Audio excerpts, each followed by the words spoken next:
morning, Mrs. Cord. Mr. Harrington? I decided to take advantage of Mr. Peyton being an early riser. I have some papers for him to sign. Mr. Peyton is still at breakfast. Oh, am I to wait in there while you announce me? I'm sure Mr. Peyton would be happy to see you. I'm sure.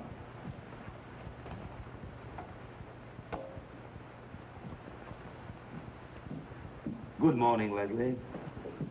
What's this about papers? I need your signature for the purchase order on the new diets. There's an attached estimate for installation costs. And I had no idea it was this urgent.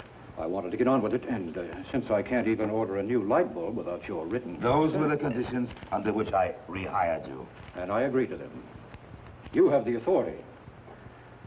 All I have to do is struggle to keep the mill out of the red. Rather successfully these last few months. Well, it's made you bold, Leslie. You used to avoid seeing me. But if you thought this was too important to go by mail, then I commend your diligence. I had a more personal reason for coming. I wanted to offer my condolences. Condolences? To Mrs. Cord on your recent tragic loss.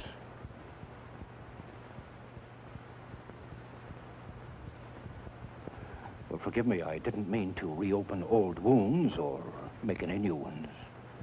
But since it's rather an open secret now that you were Anne Colby's mother, or should I say, Anne Cord's mother, my deepest sympathies, Mrs. Cord. You're very kind, Mr. Harrington. May I join you? I realize my words are a small comfort, but I know what you must be feeling, even though you hide it remarkably well. After 20-odd years, Leslie, you still have the capacity to awe me by your presumption. You know what it's like to lose a child. You'll never really get over it. This is... Hardly the same. Even if circumstances forced Anne and her mother to be strangers, it's still her own flesh and blood. Isn't it, Mrs. Cord? Your coffee. Why, I don't see how you do it. But then I've always admired your self-control. Almost as much as your excellent coffee. You managed to find Anne, I hope.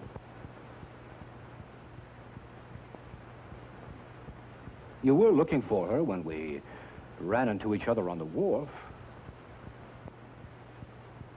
Right near her boarding house.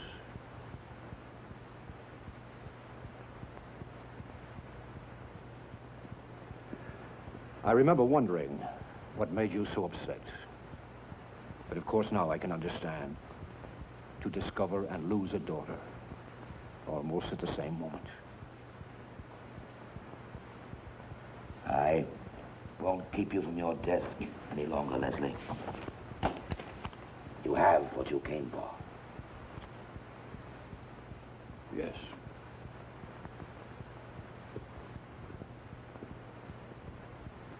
Did you ever see her again? No. That's a shame. I'd hoped you had, for whatever comfort it might have given you. The room doesn't look quite the same, Martin, without Catherine's portrait. You really should try to have it copied, for the boy's sake. After all, she was their mother. You know, it's strange when I think of all the years I lived here, looking at the painter's initials and not realizing what they stood for. BC. It seems so obvious now. Brian Cord.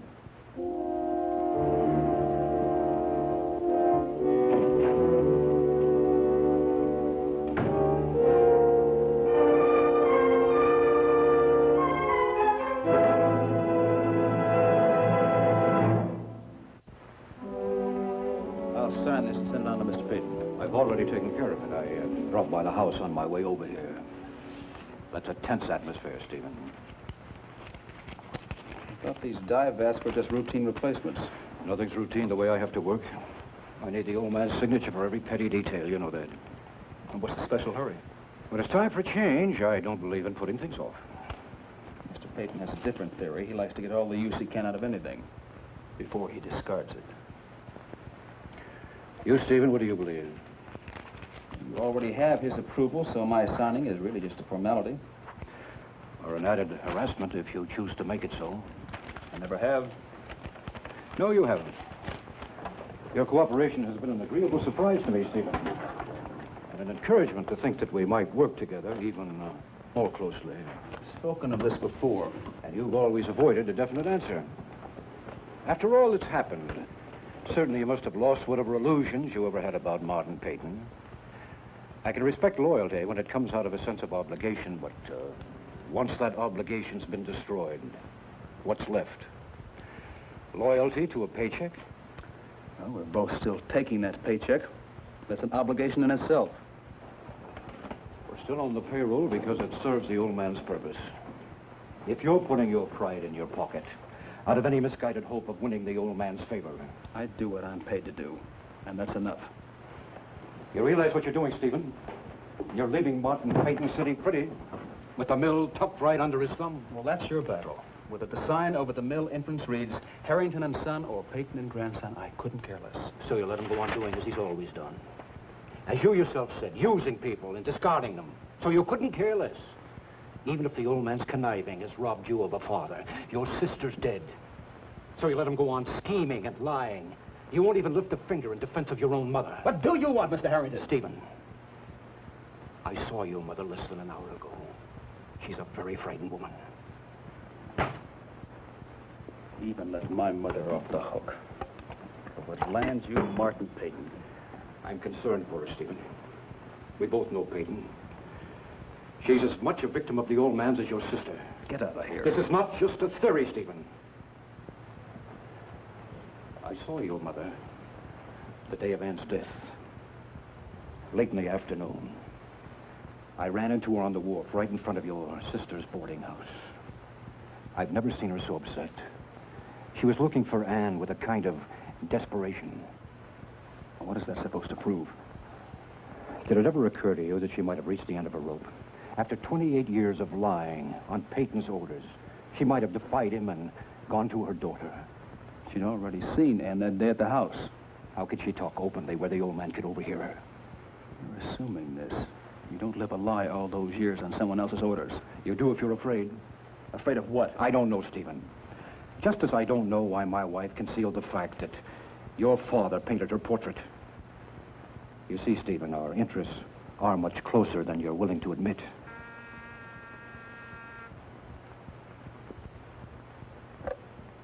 Mr. Cord, there's a Mr. Lee Weber on the phone. He's calling from the police station.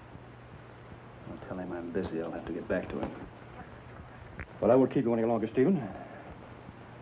Think about what I said.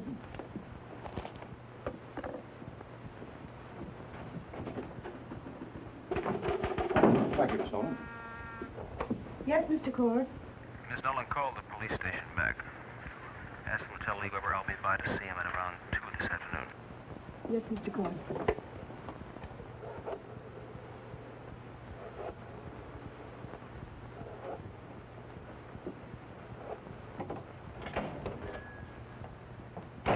Dad. Oh, it's you.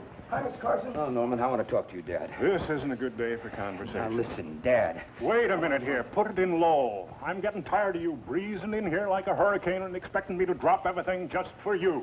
If I was to drop a box of goods like this, it would cost me as much as $27, maybe more. Now, you wait just a minute. All right. Now, what is it? Have you seen Allison, Dad? No. Why? Because she left the house early this morning without telling me or Connie where she was going. Well, that's no reason for a three-alarm fire. I mean, people have been coming at her from all directions lately. Maybe she wants to be alone. Maybe she found some nice place where she could watch the sun come up. Well, the sun has been up for hours, Dad, and she still hasn't called us. I've been over there in the office calling the library. I've called the hospital. Why don't you go back to the office and do your work? If she needs you, she'll call you on the telephone. My guess is she just wants to be somewhere alone where there's a little peace and quiet. Well, I'm not interested in guessing games, Dad. I'm interested in finding Allison. Elliot, why in the name of Neptune did you come over here? What do you want me to do, lock up the place and go sailing before the breeze without a compass like you're doing? I don't know what I want you to do. Maybe to take a little more interest in your granddaughter, perhaps. You haven't changed since you were 7 years old. The only reason you come running to me is to blow off steam. Well, I'm going to tell you exactly what you want to hear. Allison's all right. She just wants to be by herself someplace.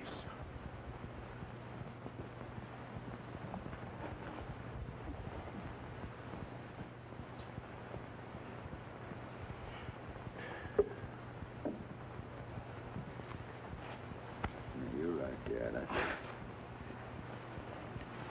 That's exactly what I wanted to hear you say.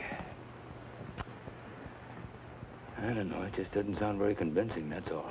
What made you think that something was wrong? Because she was so down last night.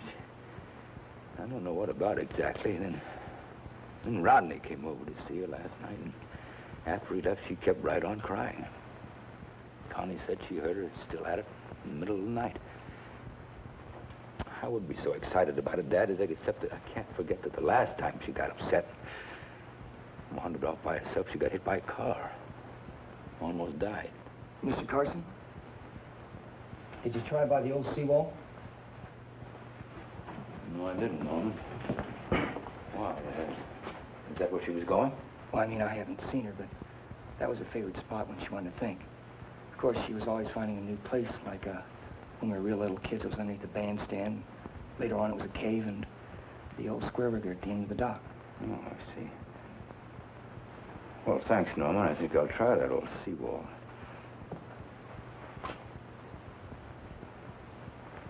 You know, Norman, I met my daughter 2 years ago for the first time, and I kind of think I know her pretty well, but 2 years isn't a lifetime, is it? You've known her since you were children together. You heard her first thoughts, and you know what I mean. You saw her first discoveries, and... Well, what do you think?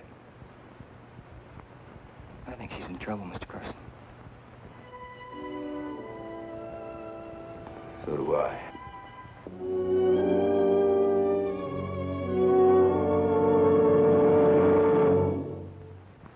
Preview from the continuing story of Peyton Place. What is the matter with me? Am I losing my mind? I feel very strange, you know. It's one thing to say you love her, and it's another thing to prove it. I think you know what you should have to do. I know what I have to do. Suppose I tell you that I'm buying what you say. Suppose I say I trust you in this. What makes you think you can trust me?